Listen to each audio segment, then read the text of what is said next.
We're in Yorba Linda, California at the Nixon Library on the occasion of the 37th President's 97th birthday, January 9, 1913 and January 9, 2010. We've just come from a ceremony in the East Room where the Nixon Foundation's first American Hero Award was presented to a true American hero, Commander Everett Alvarez, who was the longest-held prisoner of war in North Vietnam, 8.5 years. Shot down very early in 1964, was it? That's correct. And then released in February of 1973. Correct. After President Nixon negotiated the end of the war. In your remarks accepting the award, and you made the point that you accepted it not only for yourself, but for your colleagues, your fellow prisoners? Well, yes, my colleagues, but I also expanded that to many great American heroes. Many were not POWs, and then many who lost their lives in the effort, sacrificed. Because I just think that I cannot consider myself a great American hero. It's hard for me to envision that. I look at myself as one of many, and I admire so many. I have the highest respect for a lot of the other guys, and whether they were actually POWs or just people who were heroic in the war. And so, to me, it's an opportunity to represent them in a way that I think is meaningful, really is. So, I guess I'm just a shy guy. Well, it's an honor well deserved, and your acceptance befits a true hero's, the way a true hero would accept the award. My goodness. You described was it the air wing, the POW wing? Yes. Now that gives it away, air wing. The POW, was it the 4th POW wing? It was a 4th Allied POW wing, and Allied was because we did have a few individuals, very few, that were in the camps with us who were Vietnamese and Laotian. And so they were also included as they were pilots. And pilot one was, some Thais were shot down in Laos, captured in Laos, and others were shot down that were South Vietnamese Air Force pilots. So we formed the wing officially in about 1969, 1970 time frame. And we developed the crest. We had some of my colleagues were very talented artists, and one by the name of Jerry Coffey, who was a very dear friend and a friend of my close friend, a cellmate, and then the motto was one that had been developed and tapped through the walls, through our tapping communication system, of what our goal was. And our credo, Return with Honor, was one that is established our conduct, our code by which we would conduct ourselves on a day-to-day basis. And no matter what we faced, this was our goal, and it worked. Took a long time, but you just go through an experience like that, totally mutually supportive on each other, with the same principles and the same values and the beliefs in our cause, our country, and it made it easy. Easy for you to say. Well, yeah, relatively speaking, I guess. You said you had developed a covert means of communication so that you did know of communicating with each other and sort of disseminating information. That's correct. You learned that Nixon had been elected Yes. in '69. '68. In '68 and was become president in '69. What was your reaction to that knowledge? Well, we were made aware that, and of course McGovern's position was highly publicized. The Vietnamese favored that. And so we would listen to the camp radio. The news would come through the Hanoi radio. And when, it was more like, it was throwing in the towel, walking away, and we knew that was not good. We just didn't think that the country would support that. And so we were, to great relief, we learned that President Nixon was elected, but we also realized that it was not going to be easy and it was not going to be quick. However, we just felt that we had to do what we needed to do and live up to our credo, our goal, and no matter how long it took. And so, 3.5 years later, it finally came to fruition. Well, and then after the '72 election, was followed by the Christmas bombing. Yes, absolutely. And you feel that played a pivotal role in actually ending the war, finally ending the war. From our perspective, it had the great impact because they were on the ropes, and we could tell. And it was just a matter of time. So our spirits were gradually rising. And then when one day the bombing stopped, we figured this was it. President Nixon was not going to stop. Was not going to play games unless it was over. Yes.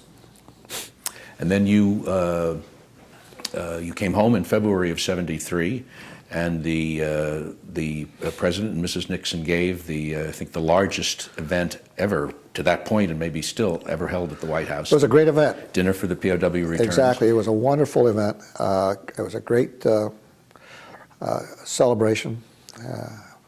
And he was that when he took you aside, or you were describing the? It was in that time frame. We had met at the State Department, and we were lined up to come through, and that's when he took me aside and told me those words that I shall never forget. To me, it just showed me what kind of a man he was. And can you describe the scene? Exactly. I described the scene as we were going up to meet him, and it was my turn. He pulled me over and he said, he shook my hand. He grasped my hands.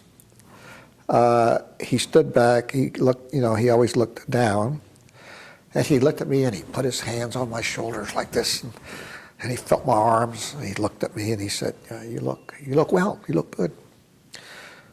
And that's when he, in a pensive way, said what he did. What he said. What did he say? And he said, "I want you to know that I tried. I really tried hard."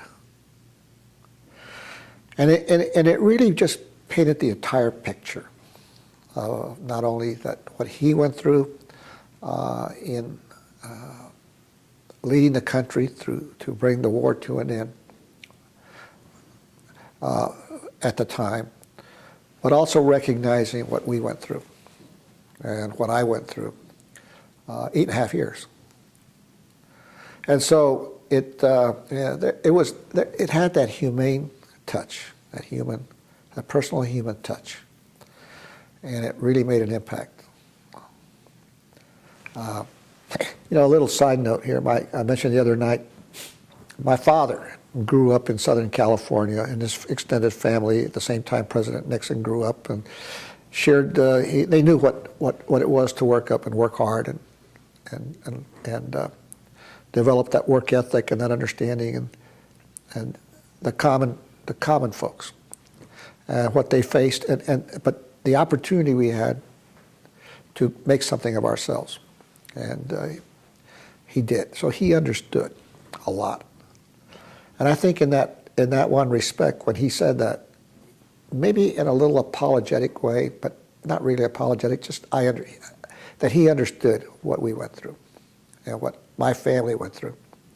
And I think it was poignantly said when he told me that he just really capsulized the whole experience for all of us. What is the legacy of Vietnam today on this nice day and fine early winter day in Yorba Linda, 2010? What's the legacy of Vietnam? Well, I think that the legacy of Vietnam, in a way, is one of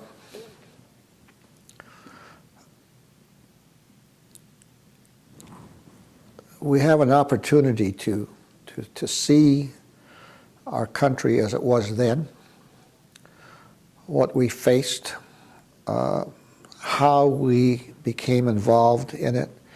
We became involved in a situation that nobody, at the beginning, nobody really understood or could even imagine what we were getting into. Young people like myself, like my son, active duty, I was out there on a ship as a Navy pilot, and lo and behold, we were there when it all started, and we had no concept what was happening or but we were going into a country. By that time, we'd been involved to some level in South Vietnam, but here we were going into and take action in North Vietnam. So we actually, looking back, found ourselves in pursuing a global policy, getting more and more involved and not really understanding, in my view, what it really was. And there's so many things that just happened in history that led us to that point we were drawn in. So I think that as a legacy, it was an experience where we learned, I believe the country must have learned or should have learned, that as we go into, number one, as President Nixon says, we have to understand what we're getting into better than we did. Number two, we should never go into something without the support and the understanding of the American people. And our leaders need to recognize that.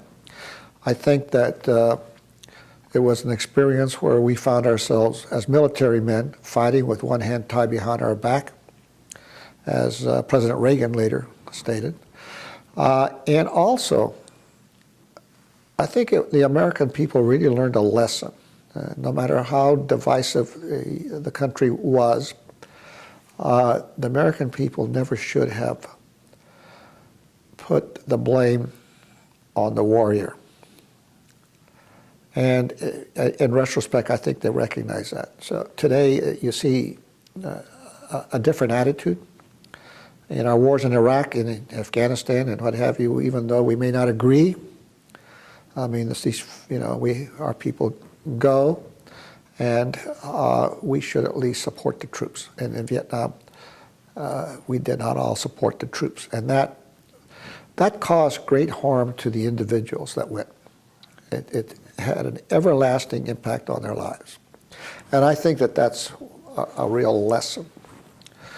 However, in the history of this country, we've learned within generations, lessons after lessons. And I think each one makes us a stronger country. And so we just put that legacy of Vietnam as a chapter into other legacies in our history, so that future leaders and American citizens, our citizens, can recognize what happened in history. Commander Alvarez, the recipient of the Nixon Foundation's first Great American Hero Award, Thank you. It's an honor to have you on TNN, and thank you for talking to us. Well, it's an extreme honor, and I'm very grateful for the generosity and the graciousness that has been extended to me and my family by the Foundation's board and staff and everybody around here. And we're just so appreciative.